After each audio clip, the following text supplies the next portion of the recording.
Tout le monde connaît JoJo's Bizarre Adventure. Au moins de loin, au moins de nom, au moins pour sa fanbase, que certains n'hésitent pas à qualifier de carrément chiante. Le manga est super culte, dessiné par Hirohiko Araki depuis 1986.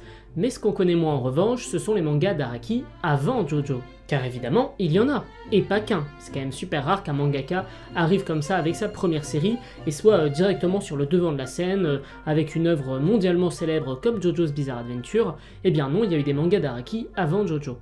Aujourd'hui, on va parler de l'Araki d'avant JoJo et d'un de ses mangas en particulier, Gorgeous Irene.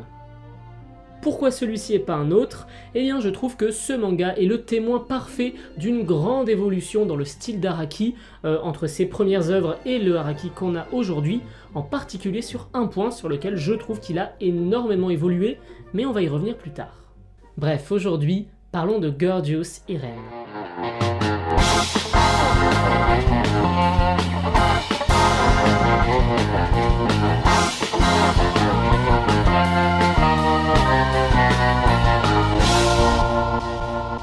Paru la même année que Phantom Blood, la première partie de JoJo's Bizarre Adventure, Gorgeous Irene est un manga en 2 chapitres seulement, d'une 40aine de pages chacun, ça nous fait un manga assez court.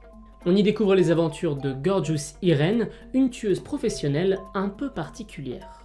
Ce manga a été publié dans le Gikan Shonen Jump, un magazine de prépublication qui n'existe plus aujourd'hui, c'était le mensuel de la Shueisha avant que le Jump Square ne soit créé en 2007.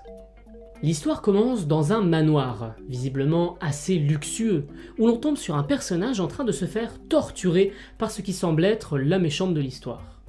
On comprend vite que si cet homme s'est retrouvé dans cette fâcheuse posture, c'est parce qu'il aurait engagé une tueuse professionnelle afin d'abattre la méchante en question. Vous l'aurez compris, cette tueuse, c'est Irene, le personnage principal du manga, une jeune femme qui nous est présentée comme naïve et très enfantine, pas vraiment l'aura d'une tueuse en somme. Cependant, Irene cache plutôt bien son jeu, elle détient en effet le pouvoir de changer d'apparence et de personnalité en fonction de son maquillage. Au final, bagarre, Irene abat les sbires en tirant ses ongles dans leur gorge. Tiens, ça me rappelle quelque chose. La méchante sort une méga tronçonneuse, bagarre, bref, Irene gagne. Oui, vous l'aurez peut-être compris avec mon résumé, mais l'histoire n'a globalement rien d'extraordinaire. Là, je viens de vous résumer le premier chapitre, et on peut pas dire que ce soit révolutionnaire. C'est un manga assez classique pour l'époque, dans le scénario et dans le dessin. Si vous voulez comparer à peu près avec ce qui se faisait à l'époque, on est en pleine période City Hunter et Senseiya. La chose qui démarquera cependant Araki sur ce manga, c'est bien le personnage principal. Une jeune fille avec des pouvoirs magiques, un personnage un petit peu magical girl finalement, qui se bat avec son maquillage, c'est pas quelque chose de si commun. Le magical girl est un genre plutôt récent à cette époque. On a eu Krimi 2 ans plus tôt, ou Emi Magic l'année précédente, mais on est vraiment au balbutiement, au tout début de cette mode, de ce qui va devenir vraiment une mode des magical girls. Pour vous faire un ordre d'idée, on est 6 ans avant Sailor Moon, qui sera le gros succès magical girl à l'échelle mondiale. Mais donc au final, si ce manga n'est pas si original, pas si intéressant, pourquoi en parler? Est-ce que c'est pour ce petit côté magical girl plutôt original pour l'époque? Mais c'est pas ça que je souhaite aborder. Entrons tout de suite dans le cœur du sujet, regardez cette page. C'est une page de Gorgeous Irene. Bref, maintenant regardez celle-là. Est-ce que vous voyez où je vais en venir? Non? Et avec celle-ci? Lorsqu'Irene se transforme, sa poitrine grossit, faisant éclater les boutons de son chemisier. Sa jupe se rehausse et laisse apparaître le temps d'une case sa petite culotte. Au fil des combats, elle se déshabillera même, ce qui ne sera jamais justifié. En un mot comme en cent, Irene est sexualisée. Le personnage d'Irene est sexualisé. Ce qui va de pair avec son pouvoir, modifier son corps, sa corpulence, son apparence. Évidemment, cette sexualisation de l'héroïne est à relativiser lorsqu'on la compare à ce qu'on peut lire aujourd'hui dans le Shonen Jump et qui peut nous sembler vachement plus extrême. C'est une question d'époque, sans doute. On a pourtant affaire ici dans Gorgeous Irene à ce qu'on pourrait vraiment appeler du fanservice. L'incorporation dans le récit d'un élément totalement inutile à l'intrigue et ayant pour but de plaire à l'amateur du manga. Ce n'est pas négatif en soi, la sexualisation d'un personnage, c'est assez fréquent dans le manga, et même dans la fiction en général en fait. Et c'est un phénomène qui est pas rare à l'époque, les lecteurs de City Hunter pourront nous le confirmer. Non, ce qui est vraiment intéressant ici, je trouve, c'est la comparaison avec JoJo, où il n'y a pas du tout ce genre d'éléments, ou tout du moins pas dans les mêmes proportions. Vous l'aurez compris, mais le point intéressant dont je parlais en introduction et qui est pour moi témoin de l'évolution du style d'Araki sur toute sa carrière entre le tout début, donc vers Gorgeous Siren, et maintenant avec la partie 8 et bientôt 9 de JoJo, c'est la représentation des personnages féminins. D'ailleurs, quand on creuse un peu, on trouve des choses intéressantes. Lors d'une interview, Araki dira qu'en début de carrière, il avait particulièrement du mal à représenter les personnages féminins, malgré le fait que son héroïne principale soit une femme dans Gorgeous Siren. D'ailleurs, si on prend le temps de regarder, il y a assez peu de femmes dans les premières parties de JoJo.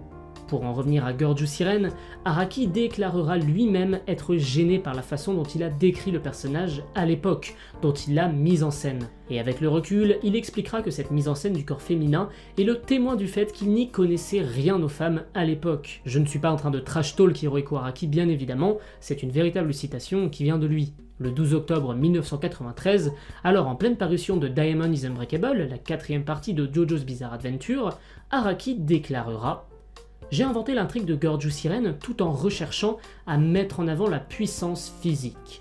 Je l'ai appelée Irene, ce qui sonnait mignon. J'ai commencé à la dessiner pour voir si je pouvais réellement dessiner des filles.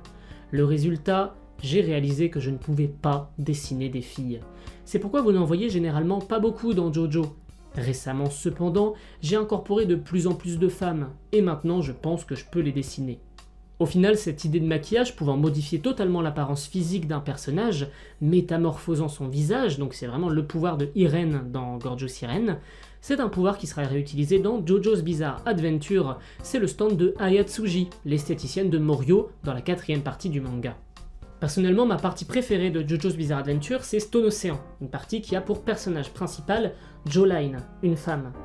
Et j'ai vraiment l'impression de ressentir une différence énorme entre la façon dont Joline est mise en scène et la façon dont Irene l'était dans Gorgeous Siren.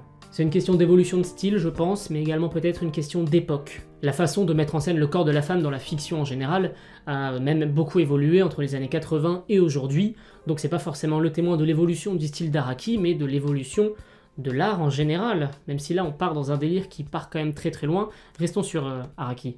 Si vous aimez JoJo, je vous conseille grandement Gorgeous Siren. Et même si vous n'aimez pas JoJo d'ailleurs, je vous le conseille quand même, parce que c'est deux œuvres qui sont très différentes. Ce manga n'est pas intéressant uniquement pour son aspect mise en scène du corps de la femme qui est intéressant à voir aujourd'hui, c'est un bon manga de divertissement des années 80, si vous aimez cette vibe, ce style, vous allez vous régaler avec Gorgeous Siren, on est en plein dedans. L'œuvre n'est pas à réduire à la simple sexualisation de son personnage principal quand elle se bat. Je vous encourage à le lire pour vous faire votre propre avis. C'est tout pour moi. Merci beaucoup d'avoir regardé cette vidéo jusqu'au bout, j'espère qu'elle vous a plu. Si c'est le cas, n'hésitez pas à mettre votre avis en commentaire, ce serait un vrai plaisir de parler avec des gens qui ont peut-être lu ce manga, ou alors qui connaissent vraiment très très bien JoJo, et qui peuvent avoir peut-être des exemples pertinents qui viennent de leur connaissance d'Hirohiko Araki. Je suis pas particulièrement connaisseur de cet auteur, même si j'en suis un grand admirateur. Voilà, sur ce, je vous dis à très bientôt, portez-vous bien, bye.